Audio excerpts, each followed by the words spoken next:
If you'd like to write, we encourage questions. Maybe some will be as we go. I'm going to cover 3 topics tonight.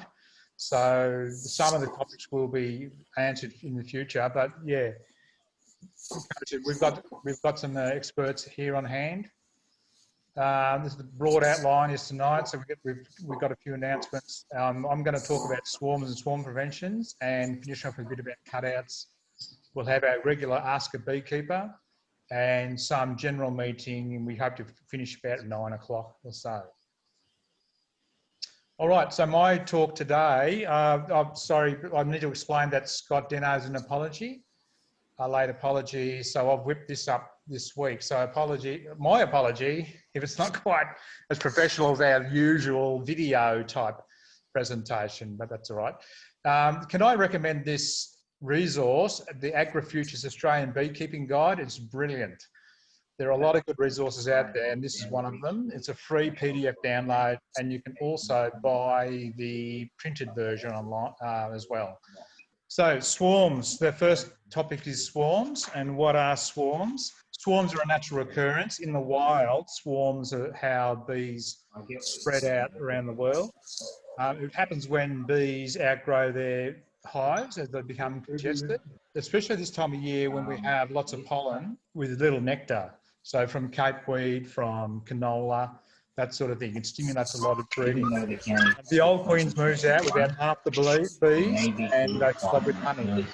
They normally settle no more than about 200 metres away, more than likely in your neighbour's backyard. Hives raise a new queen, so you've lost honey and you've also lost production of brood because the old queen's gone, who's the egg layer. You've left with a virgin queen who now then has to go and get mated and then start laying the eggs. You've actually lost a lot of production of bees. The hive may can continue to swarm over the initial hive is called the prime swarm. The hive can keep having more swarms, secondary swarms, and each swarm becomes smaller and smaller and smaller. Gradually, the swarming impulse will reduce, normally around about the summer solstice, which is about December. So really, from us, it's from now on. Well, I saw the news tonight, starting warm up next week. So I would say pretty soon we've got to start being alert for swarming. I've just got a little video here.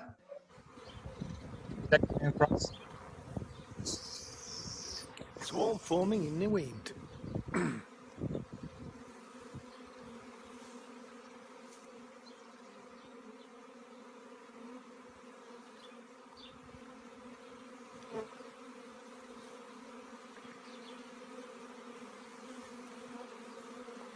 So we can spot the queen. Anyone get them the settle in? Awesome.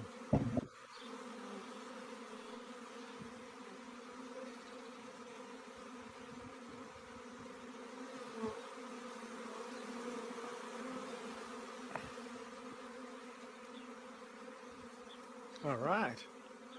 Why not? Enjoy it.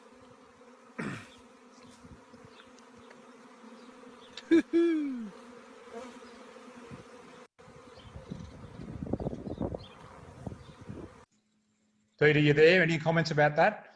Yeah, it's a wonderful experience. And if you're there to see it, enjoy it, and then you can pretty much bag the bees. And so just because you hive swarms doesn't mean it's the end of your bees or anything. You've just got another colony. Generally, it's hard to unite them back again. What you could do, if you happen to find a queen, it'll be the primary queen. And if you pretty much take her away, cage her or anything, and take her away, that swarm, those bees will go back to the hive. So what's not a swarm? Well, a swarm, the first photo that you see there is a swarm. It's actually a hive, what we call a cutout. And that one, I was actually asked, can you come over and pick up the swarm? And that's the swarm. So the general population have trouble distinguishing between a swarm and a hive. This one here is actually off Peter's as well. The one on the right, you can see there's a hanging down off a tree, and the swarm has actually formed comb, and it's basically an outdoor hive. So again, it's not a swarm. And the photo in the middle, are they bees? No, they're Euros or European wasps. And lots of people confuse bees with European wasps. So one of the questions I would ask, where are the bees? Are they coming out of a hole in the ground? Because European wasps tend to like holes in the ground. Need to call a pest exterminator in this case. The benefits of obtaining swarms. Well, you'll get free bees with a mature queen. She's ready to lay. You're providing a community service. Swarms are a prime cause of public panic, as you can see. Can you imagine that was your car? Thousands of bees on the wing, all flying through the air. When was it? Was it last year or the year before at the cricket match? They had a huge swarm flying across the MCG. I think it was only a state game, so there's hardly anyone there, so that was all right. And they could settle anywhere. You can see the bike there. And you are saving bees, which will all, in likelihood, die or cause a problem. Only 1 in 6 swarms will actually survive, especially if they're a late swarm toward the end of summer. They've got to get established and get their hives ready for winter. And you're also preventing bees from taking over nesting sites for native fauna. We've had quite a lot of members cut swarms out of, or cut hives out of possum nesting boxes and tree hollows and things like that. Negatives of swarms. Well, you've got an unknown breed, you've got an unknown queen, you've got unknown genetics. You've got to take some time to capture the swarm. It's going to be at least 2 visits if you do it correctly. 1 to capture the swarm and then another return there to pick up the swarm at night and get as many bees as you possibly can. There is a possibility you might get disease, hence the middle picture. The likelihood that a swarm might not come from your neighbour's hive, like Peter's, but might actually come from a wild hive, and that well could be diseased. They're unlikely to be ready to produce honey for the first year. So my first year of beekeeping, I started off with swarms. I never got honey. They have to use their resources to build their hive. They need to use it to draw the comb and gather nectar and pollen and so forth. Having said that, last year, so no money, no honey. Having said that, last year, some of my swarms did produce honey because it was a great year. So catching swarms. They are lots of fun. And Bob Brown I can quote you, Bob, tonight.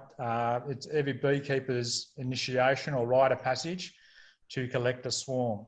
So even if you don't want a swarm, I highly advise you go out with a beak and go and collect one. You'll have short notice because they come out once the day sort of heats up. So around about lunchtime, something like that, they'll leave.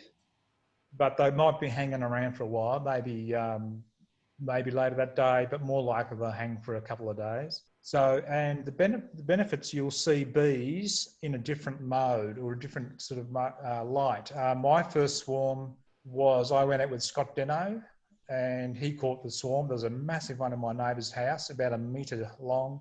Scott's not here tonight, so I can say this. He encouraged me to pat the swarm. So I stroked the swarm and he said, can you smell the odour? And it smelled like bananas. So they're very passive in the swarm mode because they're full of honey. They're not defending their hive generally. But you can see I've got my PPE on there on the right-hand side. The equipment you'll need. You'll need a box, or better still, a nuke with frames in it. If you're just starting out, it's going to be hard to get drawn frames, but if you can get some drawn frames, it's ideal. It just gives a bit of a head start. You'll need your smoker, a fuel lighter. You don't always have to use it, but you'll need one. Your bee brush to brush them off, whatever it is. A tarp is super handy because if you've got a swarm up in a branch or on a bush and you shake it, always bees will fall around and they're crawling through the grass. It's much easier for them to crawl on the tarp to go into the hive. Your PPE, a queen cage can be useful. If you happen to see the queen, you can then catch it and put it in the hive just to encourage them to all go in. The queen cage is that tiny little thing in the middle of the photo. You may need a ladder or a bucket on a pole. I'll show in a minute a photo of those. Secateurs and a pruning lopper. I say the lopper because when swarms hang on a branch, if you start sawing it with a pruning saw, the vibrations will disrupt the swarm and they'll start, getting agitated or may fall off. So like a snip is better than a saw. Do you get what I mean? Before you leave, a few words of advice. First of all, is it a swarm? Are there bees? If someone rings you up, I've got a swarm, like a friend, they know you're a beekeeper. Oh, here's the neighbourhood beekeeper. Let's ask him. Just check that they're bees first. They might well be a hive, as I mentioned before, or European wasps. The other really good thing to know, what's the size of the swarm? You can see the top one on the left, that's a tiny, tiny swarm, like the size of a tennis ball. And then the one below is a massive swarm. You would not want to go there with a nuke. So you need to know the size, what to bring to put the swarm in. Access, height, is it on private property? You should really be asking people if it's on private property. And double check just before you leave, is the swarm still there? So if you've got all your equipment, you're going the next day or whatever. As I said before, they might be there for about a day or even a week, but they might suddenly just find a place. They're scouting all the time for a place to live. They come back, yes, we decide we're going to the neighbour's crawl space in the ceiling, they're gone. All right, so they're the sort of questions before you leave. Once you get on site, if I can get my computer to work, there we go. Once you get on site, you need to evaluate the site, of course. Check for property. Always people to come and have a look. And just reassure, it's a great chance to educate the public about the bees. That's okay. Don't worry too much about it. Keep your distance, but they're not going to attack you. It's not like wasps on a cartoon show who are chasing you around.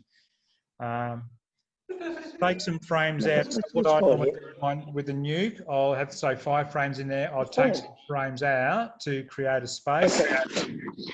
You knock or pour the bees into the nuke, or else position the nuke close to the swarm and they should march in. So, for example, if the swarm's on a fence post, you can't knock the fence post. So you just get them close and they should be able to walk in. And just wait and watch. You need to be a bit patient. If you see the queen, you might be able to look for the queen. You can cage her, put it inside the hive. Now, I've got another video for you. Can I just make a comment there? Calvin, you said that most of them are placid. You'll find that 1 in 10, 1 in 15 will not be placid. They might have been hanging for a couple of 2 or 3 days. They might be a very feral, dark strain. And what you might find is that you approach them, they'll basically come and sting you. Okay, so I've had that happen a couple of times. So you really so you've got to fine tune the time that you're approaching them, the actual conditions around. So it's just very important that you are mindful that a swarm can sting and can sting hard. Okay, I've just seen the queen go in, and hopefully only one in here. Just walked in, so the girls are marching in very slowly today because it's still a little bit cool.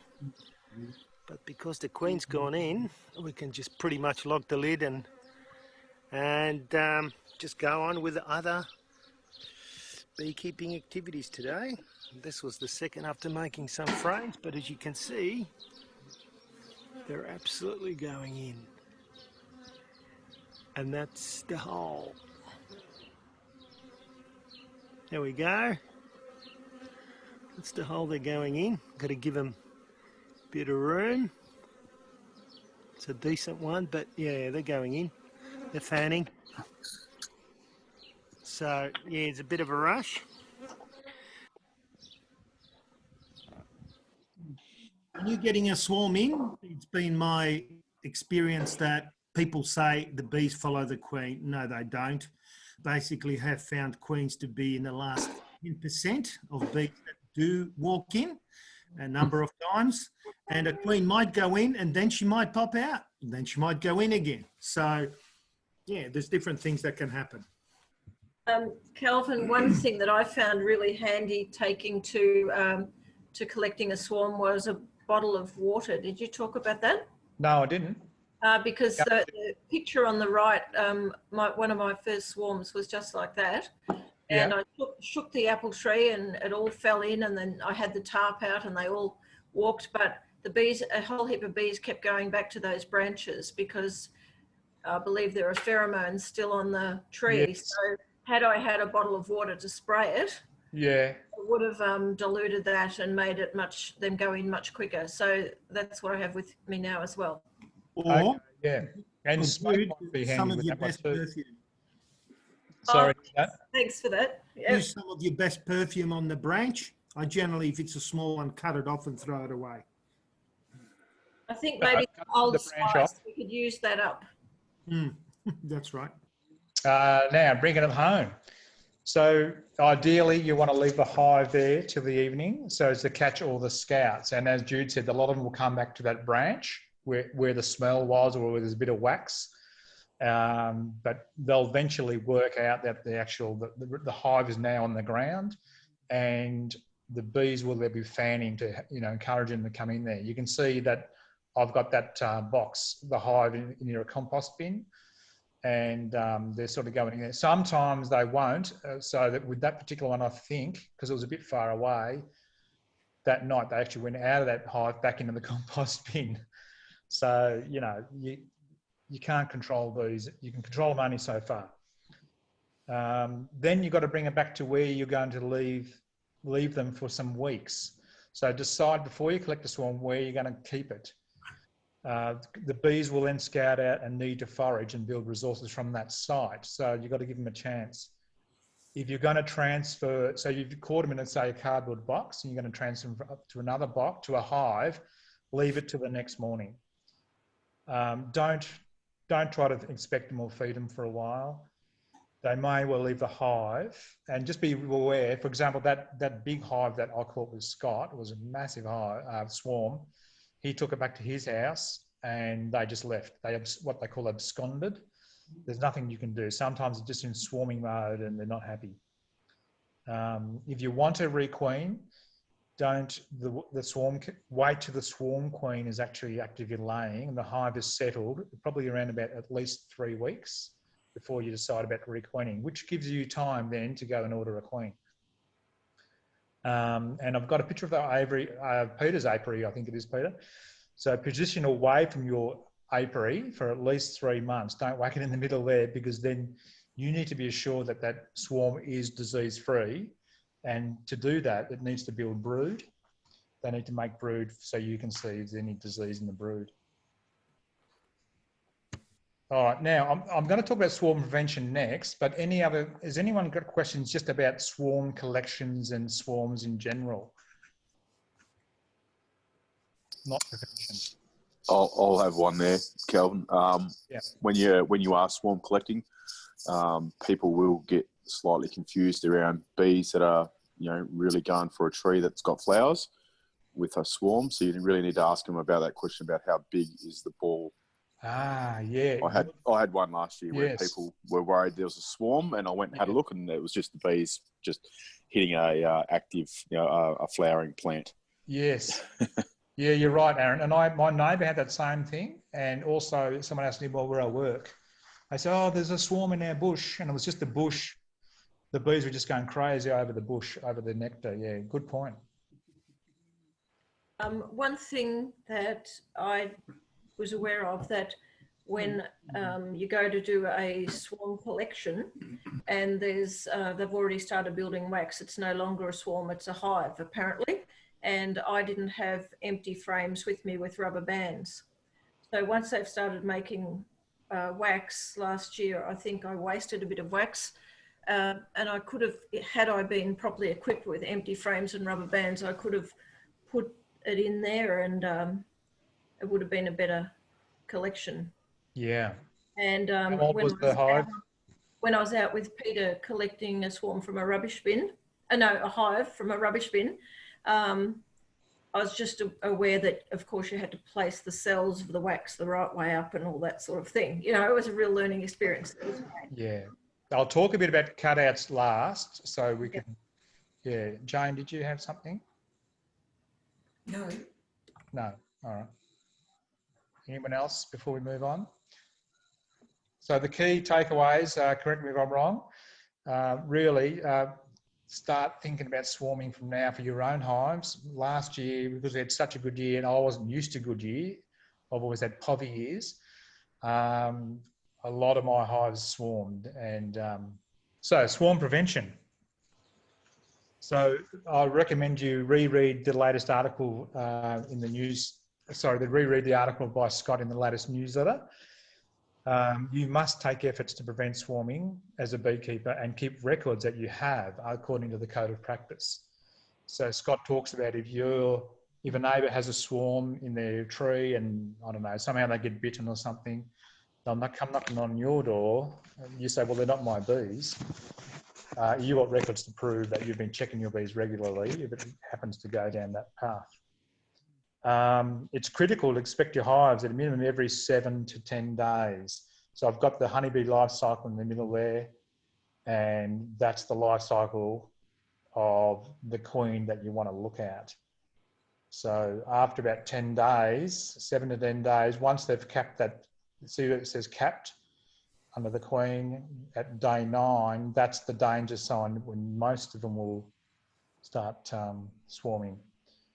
Now, last year I found that really difficult because I think it was in October, November, that we had a whole spate of really warm weeks but cold weekends.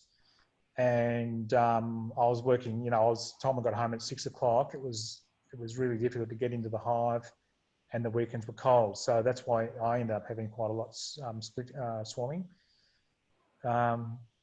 They'll tend to leave, as I mentioned, when the first queen cells are sealed, but not always. So it's very weather dependent. So that if it's cold, they might not leave, and then suddenly they'll leave when we have a really hot day. We'll be inundated with swarms the first hot day for a while. Or they might just well leave when just eggs are only present in the cups, in the queen cups. We talked about them at the last meeting. So, if they're really edgy, they might leave right early. So again, you have got a lot of control. So the signs of your hives preparing to swarm, we'll look for signs of agitation on the outside. These are my hives. These are clustering. That's the only photo I could find of the inside hive, but normally if you look inside it, if it's packed of bees inside, you're getting a sense that the hives is quite full. Listen for the hum and agitation, and you can really only do that if you know your hives. If you into your hives regularly, you sort of get a sense of how they are. Similarly, if you see there's lots and lots of drones in there, that they can stimulate swarming as well. Then get into your hive. As Scott mentioned, once you you open up your hive, you see the bees. Oh yeah, right. Get into the brood box. And you're looking for this. So you're looking for queen cups and queen cells. Queen cups are the kind of little empty ones, and they'll be in there anyway. The queens the hive will have queen cups there, but they're empty. But once you start seeing eggs in, that's when you got to worry. Check the side and the base. That's where most queen cells will be. You'll have to shake the bees off to see it. You must shake the bees off, and you'll probably still miss one or two. All right, so there we go down the queen. They look a bit like a peanut. Just on that, Kelvin, sorry. Yeah. I was always... sorry, who was that? Daniel. I didn't think we were supposed to shake frames with queen cells on because you could damage them. Can someone elaborate on that? Yeah, that's true. That's if you're raising queens, right? So if you're raising queens and they're very susceptible to damage at a particular time. Bob will be an expert on exactly which days. That'll be great to hear, Bob. But basically you run the risk. But if you're only looking for cells to actually remove them, But the other trick is that a young beekeeper who might not be as experienced might go into a hive and still see a lot of bees, and the primary swarm has left. Because generally what I've noticed, there's heaps of capped brood as you see here, and the brood continues to hatch. So the original swarm might be 30-40% of the original hive size, but 5 days later, there'll be a lot more bees hatched, and you will think, oh, there's still a lot of bees in there, and the primary swarm hasn't left. So in that case, you want to keep a couple of good swarm cells so you don't leave the hive queenless, which is really a mistake for beginner beekeepers. They are told to cull the queen cells. They go in there, they see queen cells, and they destroy them. But they haven't realised that the primary swarm has gone. Hence, you've rendered your hive queenless. So maybe, Bob, can you say which days are most susceptible to the wings and everything else, queen being damaged? I think, hear me? I think wings are basically the final couple of stages just before hatching. That's the most critical point that you'll actually damage wings, is shaking them around at that sort of day 13 onwards. Yep. Basically, once they're sealed, you don't want to be moving them around too much anyway, especially putting them in and out. The slightest knock or tap and you can end up with a disfigured bee, or remembering that her pheromones are on the pads and the ends of her feet, so you don't want to be damaging limbs or basically anything like that. So it's only 16 days. So yeah, pretty much the last 3 days, I think, is wing damage time. Yep. Does that answer your question? Yeah, it does. It does. In the last three days, Yeah, thanks, Bob. correct me if I'm wrong, you've got the actual end of the cup, end of the queen cell becomes papery. They start removing the wax. I think that happens in the last 3 days. Bob, can you confirm that? Yeah. So when you're actually breeding queens, if you're not hatching virgins and putting them into your nucleus hives, if you're doing a cell transfer, you transfer from 9 to 13. Those few days are when you pull the cells out and change them and put them into your nuke boxes. You try not to do it on the last few days, because that's when you do most of your major damage. Then the last important parts of them are developing then. Oh, I'm sorry, but I'm going to have to follow up with another question. Bob, when you're installing cells, Yeah. let's say you're selling a whole nuke of cells. Yep. Can you just elaborate on the actual process of actually managing that so you don't damage the queens? Because beekeepers will keep those cells, will carry a cell bar between nukes and hives, and then they will, they'll start installing the cells. Okay, so if you're going to shift cells, I would strongly recommend you don't do it on your own. Full stop, end of story. You need to do it as a team, because simple thing that trying to lift cells out of a super and then get up off your chair or move on or get up off your knees or whatever, you're better off to one person remove them from the hive and hand them to a person who's upright and ready to go, and that's their sole job, is to transfer those cells as delicately as possible. And obviously, like everything else you do with the hive, be prepared, be ready to go. Everything else is organised. You go over to the next spot. And again, their sole purpose there is to hold the bar for you while the beekeeper puts the cells in. Do you want me to go on with putting the cells in, Pete, or? No, that's cool. That's cool. That's really what I wanted. Yeah. Then so you just install. Yep. I would strongly recommend a two-man job and someone that's witnessed it being done before by two men, or two people, if that makes sense, as opposed to trying to explain it to someone as they're going along, because they're as keen as gangbusters to help you out, because there is no second chances with cells. And there's a great, and even the perfect beekeeper, the queen breeder, has a great enough loss as it is without you doing it at the critical moment of the last step.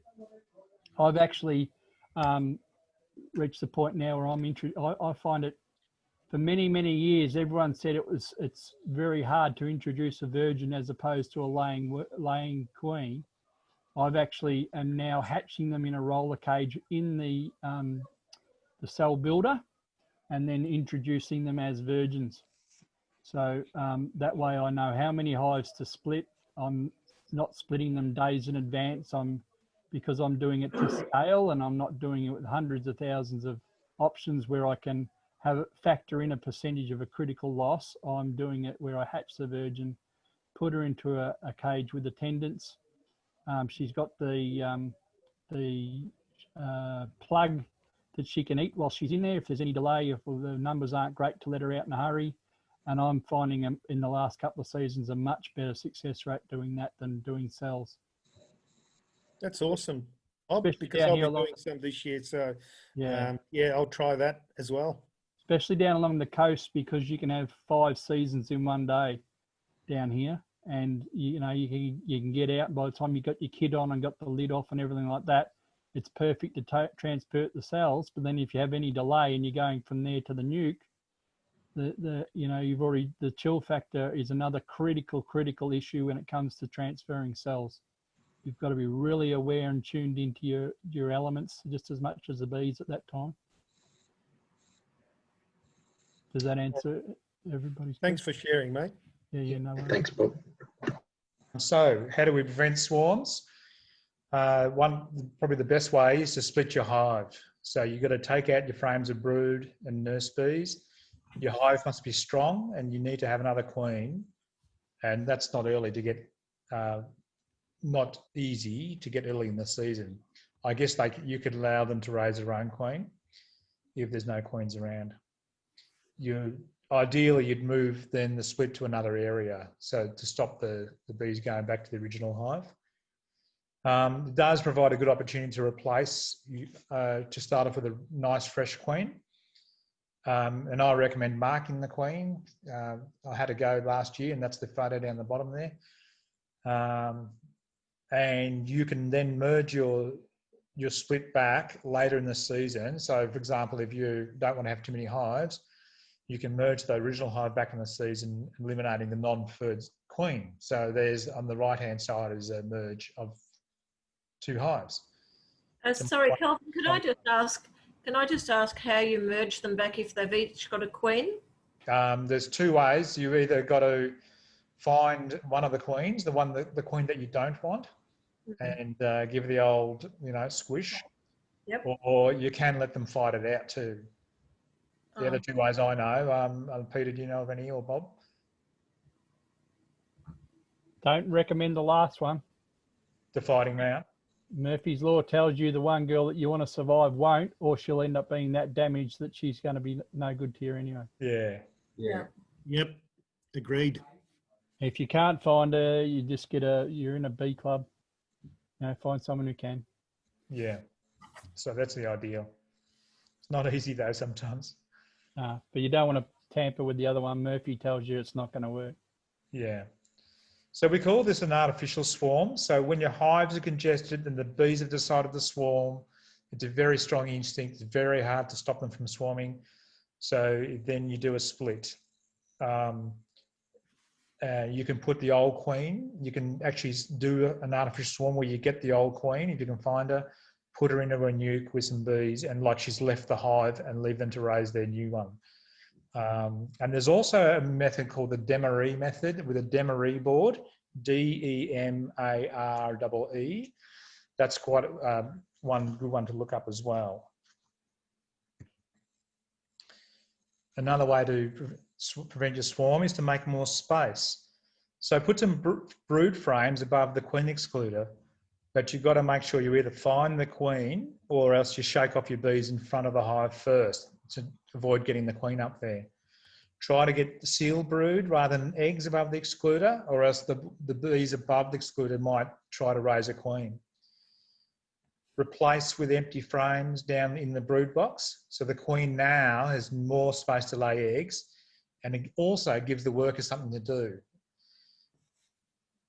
Add 1 or 2 or even 2 supers, especially if you're using the ideal frames, which are the half-size frames. Then add some more supers. You want to keep the bees busy. So it's a full hive, a lot of young nurse bees around. You want to give them something to do so they're not, it's like at school. Keep them busy. Keep their heads down working.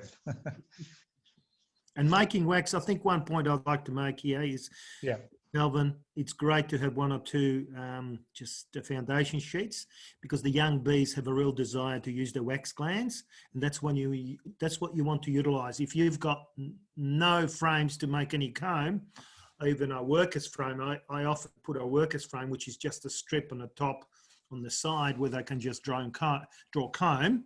They're more likely to swarm. And the other way is to requeen.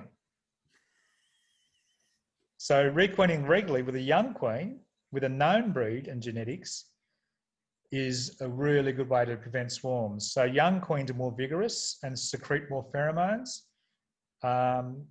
It's reducing that swarming instinct. However, just be careful because some strains of bees are more prone to swarming due to a quick spring. They're really keen to build up numbers. I've been told Corsicans are like that. Is that right, Bob? Yeah. So Oh, sorry, carnelians. yeah, Sorry, Bob. the canolians, and I would Nolans, was it? Right. Scotty and I have discussed this many times over the past few years because we both promote the carnies. I feel the reputation that they get for swarming more readily is the simple fact that they winter so much better than the other two that we have. So they're coming out into spring a lot fitter and a lot stronger than the other guys are. You know, and I look, I bred Italians for years, and I found that those buggers are just breed lots and lots of bees, consume lots and lots of honey, and swarm willy-nilly at any time of the year. And it's literally everything you do with an Italian is damage control or time, or just buying you time for the next time you've got to get your nose in there. In the early days when Brian Blenheim was still alive, we had the Caucasians, and he paid an absolute fortune for our queen breeder that he was breeding queens for, you know, Gavin and myself and a couple other Ballarat beekeepers. And he was forever trying to keep that girl in the box, you know, and she come from, her lineage was like centuries old, and, you know, it was so exaggerated back then, the lineage, but he was constantly trying to keep her in the box. Carnies, I've found, and I get controversial here, I do clip my girls. And again, that's just another thing that buys you time, and most of your bees will go back into the box, and the queen will go within 3 foot of the hive. She'll still swarm, but you have to consider the greater good and your obligation to the public over the back fence. And if I can use that as a preventative method, but I'm also, it's very hard to explain how I do swarm prevention in a format like this. And one day you might invite me to do it at the club, and I would not do a PowerPoint presentation. I would do a whiteboard and several coloured markers. But my swarm prevention is, well, let's say it works for me.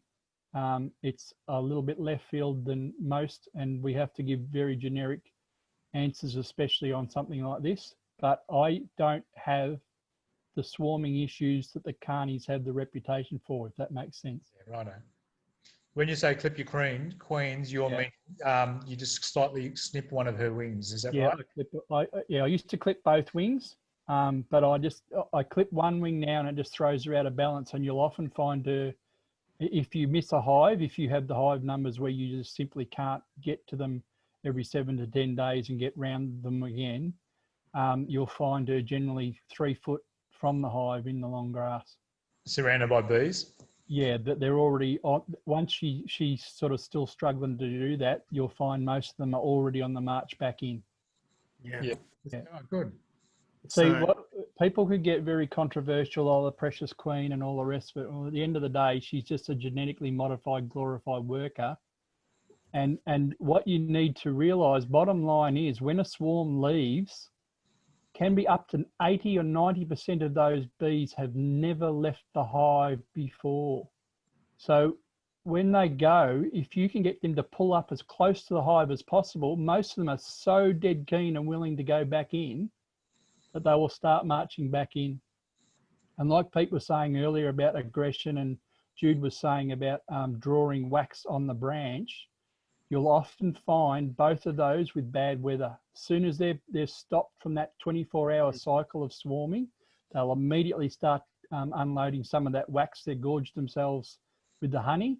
And so once they start drawing that, even the tiniest bit of wax on the underside of that branch will create aggression, because they're no longer at the bus stop waiting to go home. They're already at home, and the weather's driven them to that. And that's where a lot of aggression will come from, even with a nice quiet swarm.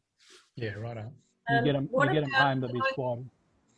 Sorry, can I just ask about putting out a bait hive? If you've got all your apiary there and you think, okay, some of them are going to swarm, it'll just happen eventually.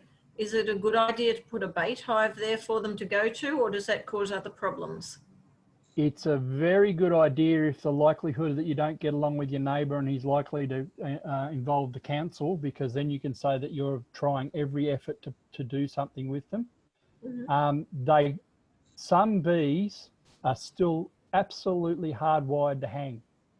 So you can catch a swarm and catch a swarm and catch a swarm and catch a swarm, and they go straight out to the rose bush right in front of where you planted them and hang on that bush. And they'll do it for 24 hours because that's what they're hardwired to do. Yeah. And once she's endured that 24 hours, then she'll be willing to go back in. You know, so, and they'll fly straight over a lure hive and hang on the rose bush 2 foot from it. And you go, are you prawns or what? And they'll just do it. And they'll do it in the rain. They'll endure the rain and still, and you go, I've got a beautiful dry box right there for you, mamma mia, you know, and they'll still do it. That's right. That's right. And that's why I let them hang for 3 days in the rain. Yeah. And then after 3 days, the weather's fine. I go, I reckon you guys are ready to go in. Yeah. And guess what? They won't go anywhere else. Yeah. And as long as you remember absolute minimal to no smoke when catching a swarm, because you want them to walk, not fly. You don't want them to lift off, because once one starts to lift, they're like sheep getting that through that gate. Once you get that first sheep through the gate, away they all go. That's just getting that first one in. So you put the smoke a little bit at the back of the swarm and you start them marching.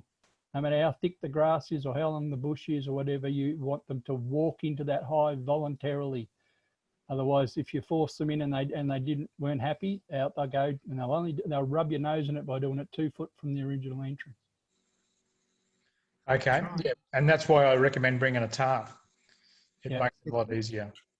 Another thing too, if you're getting around in a hatchback and you can't cart gear around with you, but you're dead keen to do it, get a hold of a 25 litre white plastic bucket, put lots of tiny, tiny little holes in it, and mount one of those Queen one-way entrances inside the lid. And that, like Calvin was saying earlier about, you know, you need to be not in a hurry when you're catching a swarm. So many people of us are, they go, oh, we'll get it going, I'll go to work, I'll come back and I'll pick it up tonight and it's gone. If you use the bucket method, you can be in and out within an hour, and you'll get the majority of the bees in that within an hour, but you need to keep them cool because you cannot let them out till after dark. Don't wait the next day or you'll just be pouring syrup out of the bucket. They'll just completely melt down. When I was right into swarm collection, I was getting a 98% success rate of them staying in the hive by pouring them out into the lid after dark. That's just another method if anyone wants Pouring more. them where into the box. Yeah, so you would put the bucket in the cool back shed on the cold concrete or something like that. Yep. Cool. And after dark, because they just melt down, they'll get they're pretty peeved off because you've contained them in a bucket. It must be well ventilated.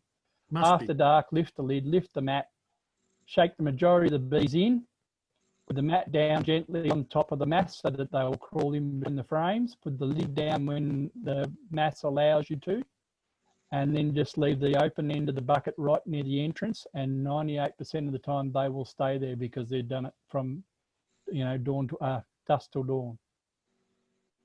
But don't do it during the day because they will literally fly straight out over your chin, round your shoulder and back out the door and go.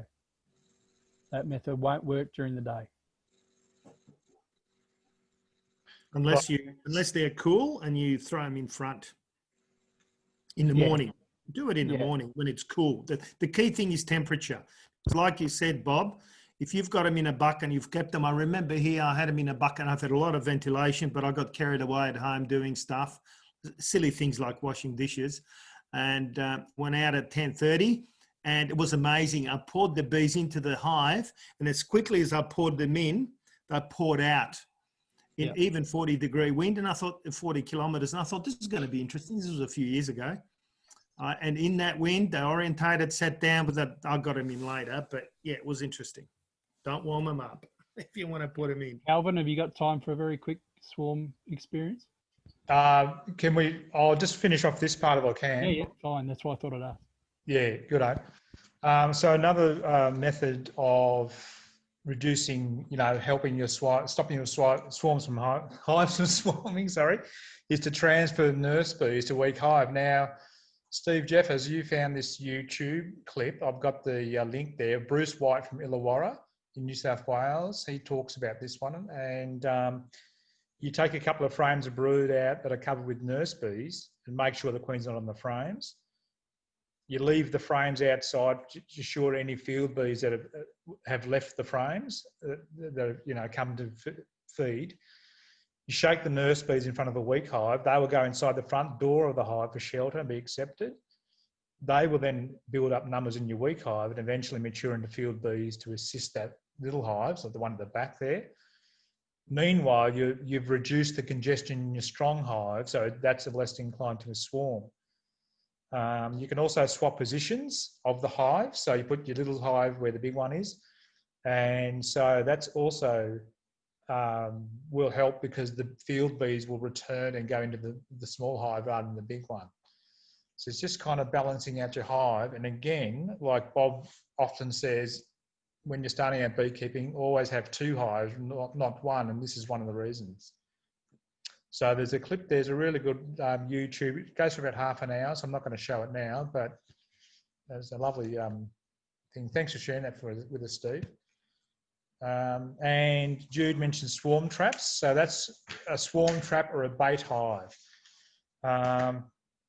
So you can set up a swarm trap to catch swarms either from your own apiary or from, if you just want to get bees. It needs a sunny position, high off the ground, like on a roof, or Peter, you've got that one, that's yours there, on a tank. Yep. You have empty frames inside with drawn comb, but no honey, because you don't want robbing. You can have queen bait. There are queen baits around, commercial ones, or I think it's lemongrass essence or something. Lemongrass oil. Tiny drop, I've read somewhere. Yep. And don't forget to check your frames every now and again for wax moth. So I'll just play this clip here. Peter, this is yours. Mm-hmm. Okay, so the swarm is settling in. They're landing everywhere, including myself. So, yeah, isn't that good? They're still flying in, there's bees everywhere. Don't have too many wet containers because I had to save a few bees. But as you can see, they were fighting for their spot. And they're all piling in as we speak, and we'll leave them alone for a couple of weeks. And at least a week, check them next week, see what we've got. Looks like at least like 4 or 5 frames, possibly more bees. They're still flying in. Plenty of bees around. Not sure where the queen is, but yeah, it's looking good. As you can see, there's bees everywhere all over this tank, and that's the way they come in. It's awesome. So Peter, any comments about that quickly before I keep going? Yeah, very complex in the sense that, in the sense that I ended up with a big clump on the tank.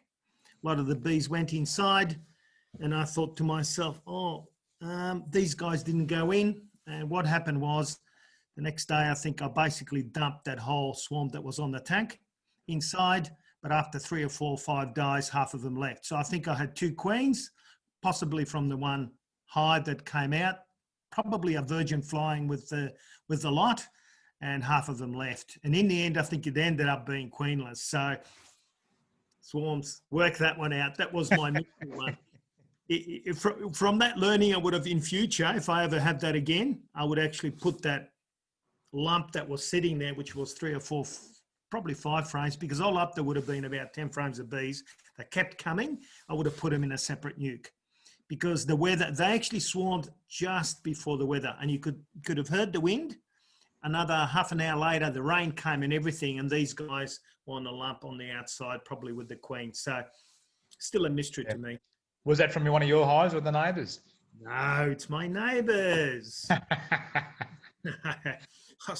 Listen, I knew where they're going to come. I thought, well, here they come. You get this big roar. Good on you, girls. All right, so that's swarm traps and bait hives. Can you see that? Oh, come on. So if your hive is swarm, don't panic. Don't panic. And what Peter was saying earlier, don't destroy your queen cells.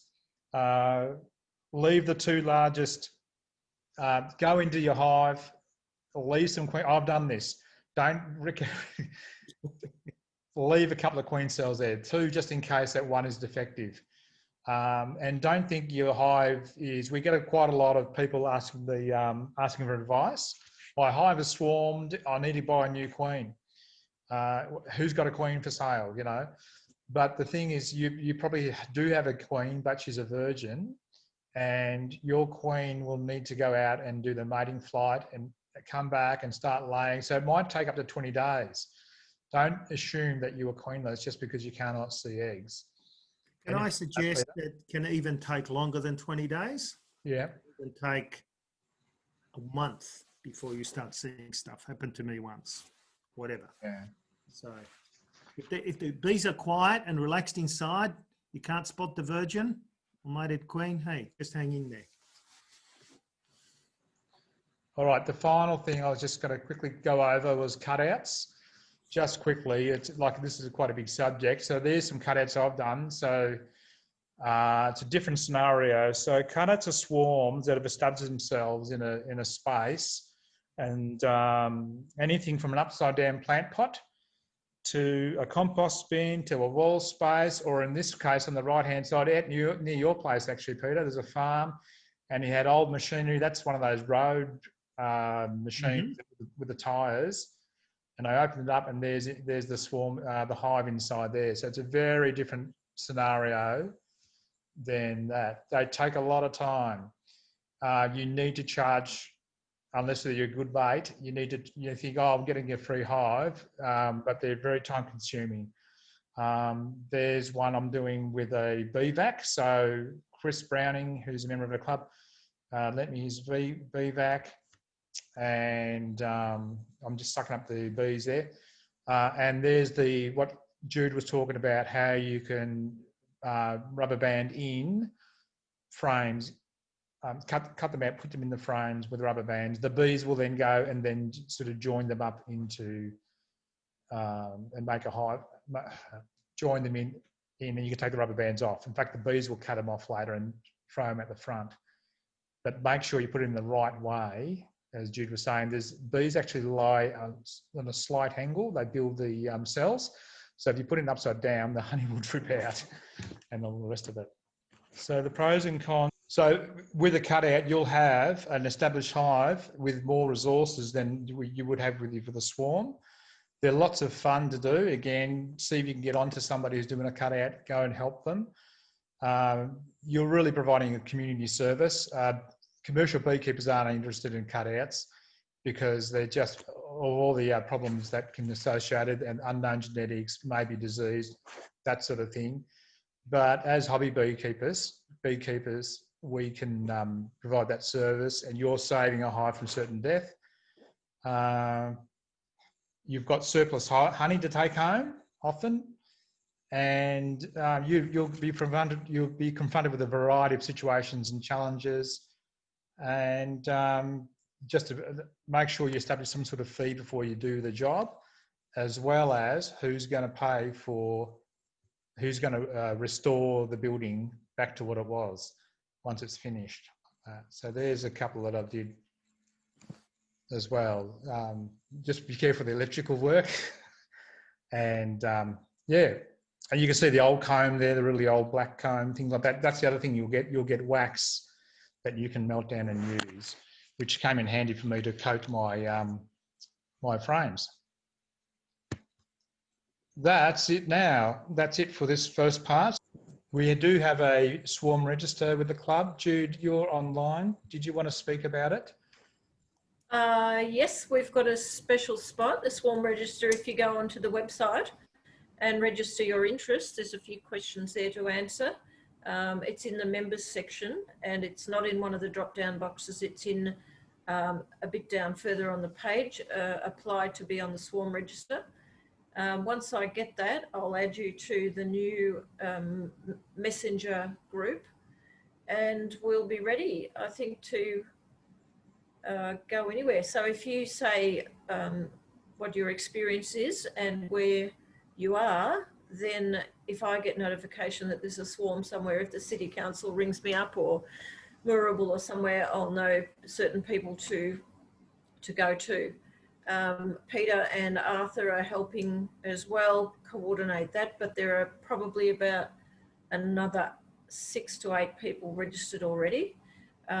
There's no one there yet except Arthur who's registered an interest for cutouts, but what I'm planning to do is have a Zoom meeting next week, probably with all of those people next week or very early the week after, just so we can talk about more issues, I guess, especially people who are going to do cutouts, because I know I went on one with Chris last year just here in Haddon, and he had to saw his way with an angle grinder into the hive, and the bees were very, very aggressive, and he just said he wouldn't be doing them anymore, and not many people are keen to get in at that level. So anyway, just hop online and register if you'd like to be on the team. Some people just want to swarm for themselves. Other people want to collect swarms to sell or to build up their apiary. So there's different reasons why people would want to be on swarm collection, or some people might just want to go with somebody. I'll probably put up on the Facebook page to contact me if they just want to accompany somebody on a swarm collection. Just a look see. They might want to learn how to do it and just gain a bit of confidence. So that's that, and I'm hoping all the area leaders will ask people in their areas if promote that. The area leaders, by the way, have been terrific doing all these things and sending that video out. That's about it. All right, great. Thank you. Thanks, Jude.